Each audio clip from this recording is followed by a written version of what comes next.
Shann Ferch needs to stop to count the books he's written. I think it's 6 now. Yeah. How do you So not know how many books it is? I know there's a couple in process. So one is very close, so that will be 7, and that's a book of poems that should come out this year. Ask Ferch, one of Montana's best basketball players ever at Livingston's Park High School, his favorite memories from the hardwood, though, and games and stats come flooding back.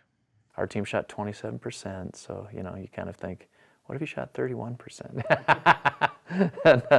So that was a tough one. And then the next year was Crowell's senior year, and I think he had sort of pent-up desire because he'd been to the state tournament 4 times, but never come away with it. And so by the time that one rolled around, that was the 104-64 against Deer Lodge. So a 40-point win in the state title. And I think Crowell had 45 points and 20-something rebounds and 5 dunks. It was sort of a, party. And then junior year, I think we got 3rd. That was that great game against Jonathan Takes Enemy and Hardin, 104, 102 without overtime and no 3-point lines. And a lot of running and shooting.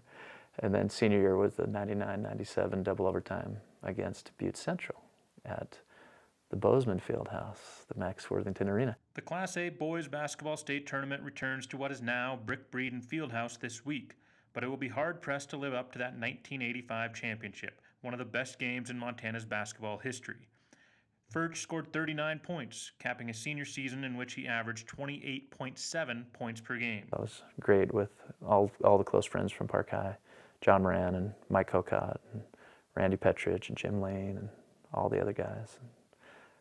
One of those that I felt like at the end of regulation and at the end of the first overtime, there's no possible way that we can win this game.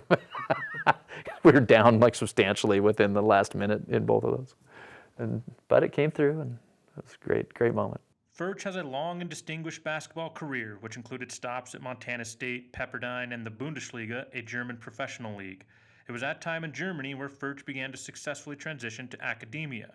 Education was a no-nonsense responsibility when Ferch was growing up, but he didn't really embrace learning until he met his wife Jennifer and read her list of 10 influential books. Meanwhile, basketball was sort of ramping up in different ways, and after Pepperdine, I had the opportunity to play professionally in Germany in the Bundesliga, and that's just a full-time job, but it's also a blessing in that, it was just our first year of marriage. We traveled all over Europe.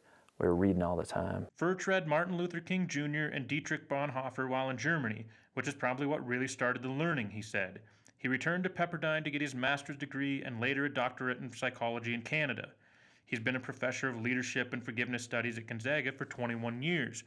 In those years, he has watched Mark Few turn the Gonzaga men's basketball program into one of the best in the entire country. When I first started teaching at Gonzaga, you literally could go, it was the old kennel, and so you could get in as a faculty with your faculty card and bring whoever you want. Everything's changed, and the whole dynamic's changed, and it's very hard to get tickets now. Ferch takes in the game, staying in touch with the team and occasionally working with individual players. He still gets his own time on the court too, playing 5 days a week. Basketball's more like just fun now, like it's enjoyable and I would say comforting, like it's fun to watch somebody swish a jump shot or throw down a dunk.